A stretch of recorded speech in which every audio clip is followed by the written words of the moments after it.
ጌታ ሲያርግ ሐዋርያት ህይወት ነው ትርጉም ያጣችባቸው። ማለት ወዴት ነው የሚሄዱት? ህይወት አቁመዋል። ለ3 ዓመት ከሱ ጋር ነው የሚያድሩት እና በጣም ከሱ ጋር ተቀራርበዋል፣ ይወዱታል። እሱም ፍቅር አሳይቷቸዋል። የወደዳቸውን እስከ መጨረሻ ወደዳቸው ይላል። እግራቸውን አጥቦን የተሰናበታቸው። ስለዚህ እያዩት ወደ ሰማይ ሲያርግ ለሐዋርያት በጣም ከባድ ነበርና ግራ ገብቷቸው ቆመው እያለ መላእክት መጥተው ኃይል እስክታገኙ ድረስ በኢየሩሳሌም ቆዩ፣ ክርስቶስ ከእናንተ ተለይቶ ቆሞ ለመሄድ አትችሉም፣ አቅም የላቸውም። ስለዚህ ኃይል የሚሰጣችሁን መንፈስ ቅዱስ እስክታገኙ በኢየሩሳሌም ቆዩ ተባሉ። ለ10 ቀን ያህል እየጸለዩ እየተጉ በመካከላቸው ድንግል ማርያምን አድርገው ጸሎት እያደረጉ ቆዩ። በ10ኛው ቀን ጌታ ከተነሳ በ50ኛው ቀን ማለት ነው፣ ድንገት ከቀኑ 3 ሰዓት ላይ እንዳውሎ ነፋስ ያለ ድምፅ ተሰማ። በእሳትና በነፋስ አምሳል መንፈስ ቅዱስ ወረደላቸው ማለት ነው። ቤቱ ተናወጸ። ከዛ በኋላ በእያንዳንዳቸው ላይ በእሳትና በነፋስ አምሳል መንፈስ ቅዱስ ወረደላቸው። ይህ ቀን ሐዋርያት ልክ መንፈስ ቅዱስ ሲወርድላቸው በጣም በሚገርም ሁኔታ ብዙ ነገራቸውን የተለወጠው። አንደኛ በጣም ይፈሩ ነበር። በጣም ደፋሮች ሆኑ፣ ጽኖዎች ሆኑ፣ ጠንካሮች ሆኑ። እውቀት የሌላቸው ያልገባቸው ያልተረዳቸውን እኔ የምልክላችሁ መንፈስ ቅዱስ እሱ ይገልጥላቸዋል ብሏቸው ነበር። ክርስቶስ ተገለጠላቸው።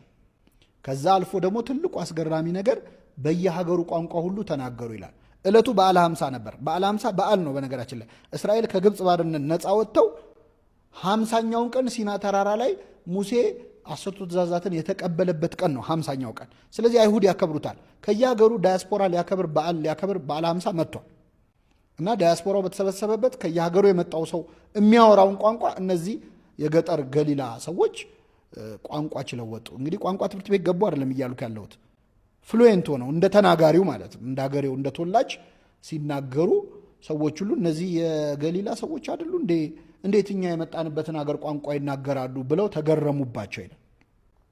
ለምንድን ነው ክርስቶስ ቋንቋ የገለጠላቸው ከተባለ በዓለም ሁሉ ዞረው ወንጌሉን እንዲያስተምሩ ነበር። ይህንን ለምን አነሳሁት? ይህ ቀን የቤተ ክርስቲያን የልደት ቀን ይባላል። ቤተ ክርስቲያን የተወለደችው መቼ ነው ብትባሉ፣ ይህን ቪዲዮ የምታዩ ሰዎች የቤተ ክርስቲያን የልደት ቀን በዓለ ጰራቅሊጦስ ነው። ጌታ ባረገ በ50ኛው ቀን ቤተ ክርስቲያን ተወለደች ማለት ነው። የልደቷ ቀን ተብሎ የሚከበረው እሱ ነው። በዓለም ሁሉ ቋንቋ የተናገረችበት ፍቅር በሚባል ቋንቋ። አውግስጢኖስ ስለዚህ ጉዳይ ሲናገር ምን ይላል? እግዚአብሔር በሰናኦር ሜዳ የበታተነውን የዓለምን ቋንቋ በጰራቅሊጦስ ቀን ሰበሰበው ይላል። ይህ ቀን ትልቅ ታምር የተፈጸመበት ዕለት ነው። በዓለ ሃምሳ ድሮ ሲከበር ሙሴ ጽላት ይዞ ወረደ። ጣዖት ሲያመልኩ ሳያቸው ግን ተናዶ ታቦቱን ወረወረው። ከዛ በኋላ 3000 ሰዎች ተገደሉ በዛ ቀን ይላል። ተመልከቱ፣ ሙሴ ባከበረው በዓለ ሃምሳ ዕለት 3000 ሰው ሞተ። ሐዋርያት